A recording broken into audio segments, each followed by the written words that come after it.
et dire que ce shooting, j'aurais pu ne jamais le faire parce que j'avais pas forcément hyper envie pour mon dernier shooting 2021.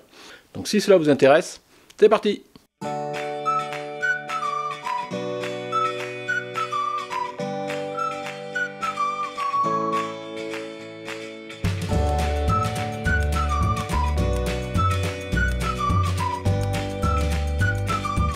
Bonjour, bienvenue sur Jeff Photographie. Donc aujourd'hui, comme je vous disais en introduction, je vais vous faire un petit retour, alors pas backstage, mais plus retour d'expérience par rapport à mon dernier shooting, un shooting que j'ai fait en début novembre, je crois, donc ça fait quelques semaines maintenant.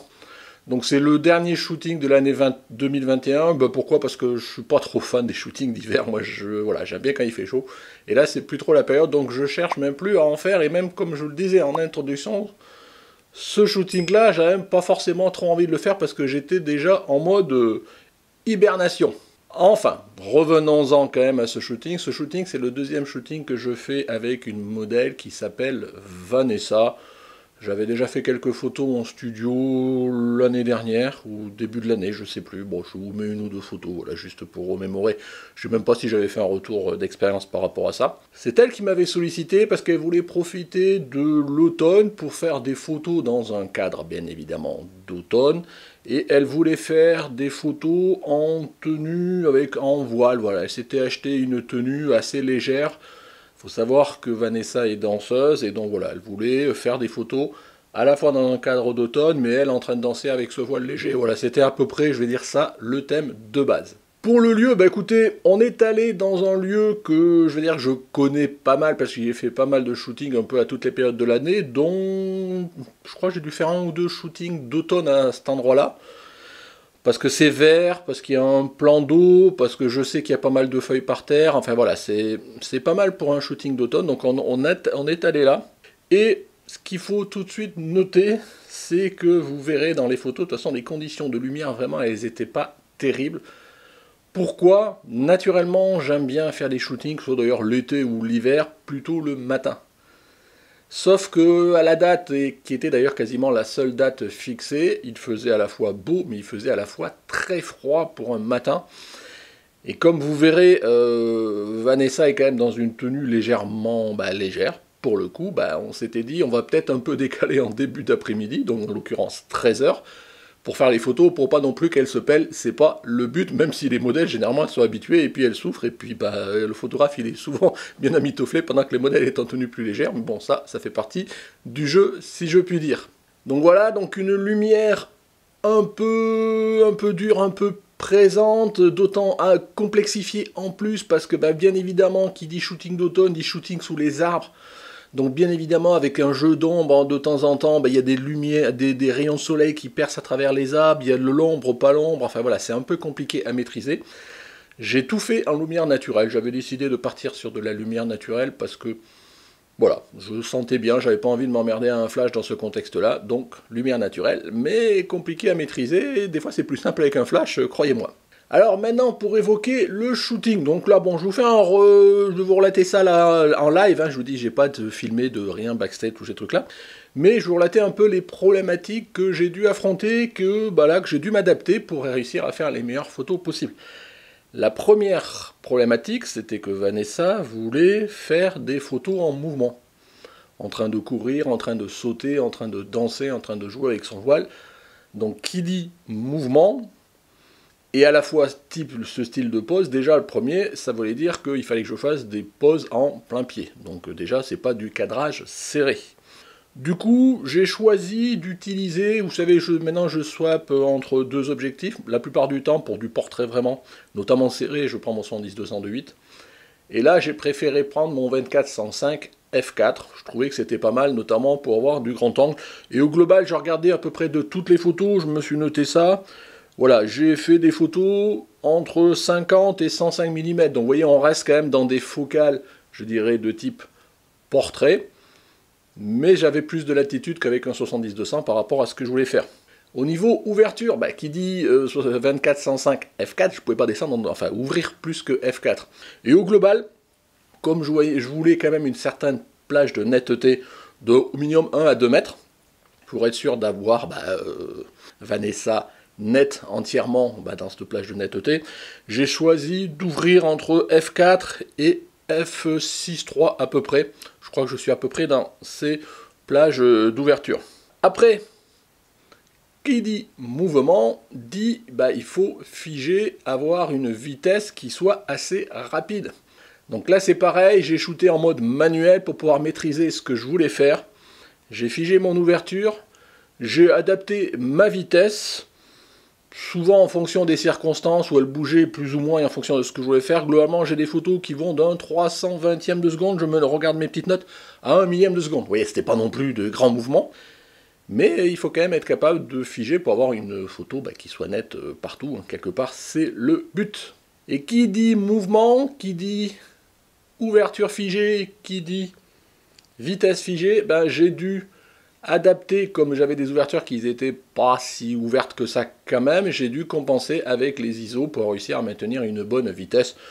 Mais ma foi, j'ai réussi à peu près à maîtriser, parce que les ISO, j'ai varié entre 400 et 1600 ISO. Ouais, ce qui est pour les OS R, c'est pas non plus virulent, donc ça le fait au global, ça s'est très bien passé, et j'ai réussi à maîtriser cette partie des paramètres techniques. Qui dit aussi mouvement en termes de mise au point, ça veut dire qu'il faut utiliser le mode sur votre appareil photo, qui est mise au point, comment ça s'appelle, mise au point variable, là, enfin sur Canon c'est de l'AI cerveau. Qui dit aussi mouvement, je ne pouvais pas être là, vu qu'elle bougeait, elle venait vers moi, elle reculait, elle passait de gauche à droite, je ne pouvais pas faire un suivi sur l'œil, c'était un peu trop compliqué. Donc ce que j'ai choisi de faire, c'est de choisir une zone centrale de ma plage de collimateur, qui était ma foi assez grande pour qu'il la détecte intégralement, quel que soit le mouvement où elle allait. Donc voilà, oui, d'abord au lieu de figer de faire la mise au point sur qu'un seul collimateur qui soit sur focus automatique sur l'œil ou pas, comme je fais l'habitude en portrait, là j'ai fait sur une grande zone et c'était ma foi plus pratique, plus rapide et efficace en termes de mise au point, et ma foi ça a très bien marché. Et dernier élément qui dit mouvement, dit aussi, pour être sûr de figer le bon moment, dit rafale.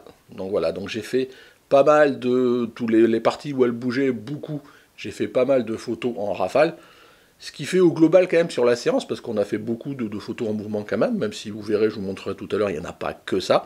J'ai fait un bon millier de photos quand même à la rafale, ça va vite quoi. Et après il faut encore les trier, mais on en reparlera. Donc voilà pour la première problématique qui était globalement la problématique technique par rapport à ce qu'on voulait faire, et je vous disais aussi le fait de maîtriser la lumière sur son visage pour pas trop avoir d'alternance entre des grosses ombres une partie surexposée, sous-exposée. Donc c'est jamais évident, surtout quand elle bouge. Bon, des fois vous arrivez à avoir des photos, mais l'exposition par rapport au visage il n'est pas terrible, mais bon, globalement, avec la rafale on arrive à trouver toujours à peu près ce qu'on veut. Donc deuxième problématique maintenant, c'était que à la période où on a fait ce shooting, ce fameux plan d'eau, il y avait entre guillemets pas mal de monde, pas tant que ça non plus, mais enfin il y avait des pêcheurs, donc déjà qui étaient pas mal, un peu devant nous, un peu derrière nous, il y avait des gens qui avaient profité, qui faisait beau pour venir manger là, je vous rappelle qu'il était 13h, donc les gens mangeaient, donc j'avais toujours la constante obligation de prendre en compte le fait que derrière dans le paysage, je peux avoir une canne à pêche, un pêcheur, des gens attablés, ce genre de choses, ou des gens qui se promenaient. C'est toujours un petit peu compliqué, même si on post-traitement, on peut enlever tout ou partie de ces problématiques-là. Si on les a pas dès la prise de vue, c'est quand même pas plus mal. Donc voilà, globalement, pour le shooting qui s'est, ma foi, très bien passé. Au niveau post-traitement, maintenant, il y a une particularité dans ce post-traitement, et j'ai essayé quelque chose que j'avais encore jamais essayé. Au-delà d'un traitement classique de ce type de photo, avec les problématiques d'exposition, de réglage, voilà, lambda, comme on peut faire toutes les photos, de temps en temps un petit détail à enlever, ce genre de choses. Ce que j'ai voulu faire sur certaines photos, pas sur toutes, c'est faire un mix de photos de portraits et d'effets Orton. Vous vous rappelez, j'en ai reparlé encore il n'y a pas longtemps, quand j'ai fait des photos dans des paysages d'automne, où je vous ai dit que l'effet Orton, il s'appliquait particulièrement aux paysages d'automne. Je vous remets là la vidéo dans le petit i, là, où vous allez retrouver comment je décris l'effet Orton, c'est très simple à faire.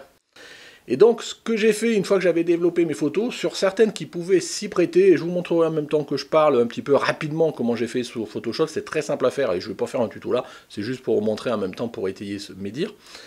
Ben, j'ai pris quelques photos et je les ai chargées dans Photoshop, et j'ai appliqué l'effet Ortone au global de toute la photo, et puis voilà, avec un masque d'effusion, j'ai fait en sorte qu'il ne s'applique pas juste sur Vanessa. Ce qui donne, ma foi, sur certaines photos, alors après, bien évidemment, on aime ou on n'aime pas le résultat, ça c'est question de goût, mais ma foi, je trouve que sur certaines photos, ça donne un rendu un peu particulier, un petit peu sympa, et comme je vous le disais, bon, on aime ou on n'aime pas, ça c'est encore autre chose, et là je vous montre notamment, bah là c'est une prise d'écran sous Lightroom, la photo d'origine, donc développée, donc sans effet Ortone, et la photo avec effet Ortone, voilà, après vous préférez avant, après, ça c'est chacun, c'est vous, mais en tous les cas, c'est ce que j'ai retenu pour certaines photos. Ce qu'il faut savoir aussi sur certaines photos en post-traitement, j'ai fait l'essai, moi j'aime bien toujours pour quelques photos que je sens bien, je les essaie et je regarde, et si ça a l'air de rendre bien, je fais un travail spécifique pour faire du développement en noir et blanc. Donc il y a quelques-unes photos aussi que j'ai développées en couleur et que j'ai développées aussi en noir et blanc.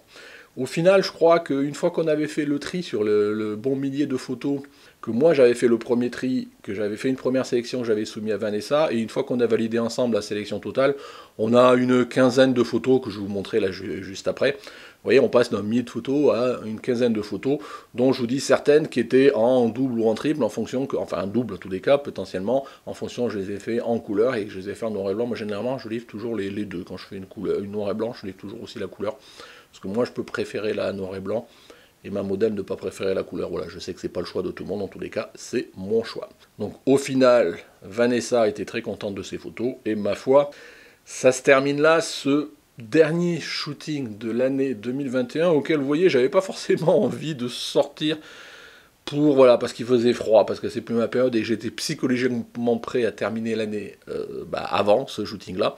Puis ma foi, c'est Vanessa qui est venue me chercher, je l'en remercie parce qu'on a passé de toute façon un bon moment. Et voilà, ça m'a permis aussi de tester d'autres choses, tant au niveau prise de vue qu'au niveau post-traitement. Et puis voilà, je suis assez content. Donc ce que je vais faire maintenant, c'est comme d'habitude, je vais vous montrer les photos rapidement sous forme de diaporama pour ceux que ça peut intéresser, voir le rendu final de ce type de shooting. C'est parti.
Voilà, dites-moi en commentaire ce que vous avez pensé des photos. Je vous dis voilà, de toute façon je fais pas ça pour plaire à qui que ce soit au niveau de la chaîne, c'est plus le retour à la fois de mes problématiques techniques, d'organisation, de shooting, de fonctionnement et autres. Voilà, et je vous partage du coup le résultat qui moi me plaît, qui plaît à la modèle, c'est l'essentiel. Donc je vous disais, pour conclure, dernier shooting de l'année 2021, on va voir ce que 2022 me réserve. Pour l'instant, je n'ai pas fait de plan sur la comète plus que ça. Est-ce que j'en ferai beaucoup? J'en ai pas fait beaucoup sur cette année, en fait. Je pense que j'en ai fait moins d'une dizaine, et peut-être même bien moins que ça. Voilà, j'étais un peu moins motivé cette année, et je suis moins allé courir après chercher des modèles pour faire des projets ou pas. Donc on verra si 2022 je repars plein pot, ou si voilà, j'y vais pépère aussi. Il n'y a pas, voilà, y a pas permis la demeure, je fais ça à mon rythme, toujours pareil. Dans la passion, dans le partage pour vous faire les retours et dans le plaisir surtout, c'est ce qui est le plus important. Voilà, j'en conclus là pour ce retour de shooting. N'hésitez pas, comme je disais en commentaire, à dire ce que vous en pensez, à me faire vos remarques, éventuellement à poser des questions si vous avez des questions. Pas de soucis, c'est fait pour ça. Donc voilà, si vous avez aimé ce retour de shooting, n'hésitez pas à mettre un petit pouce bleu. Pour s'abonner, c'est ici comme d'habitude. Voilà, merci de m'avoir suivi. et à la semaine prochaine. Au revoir.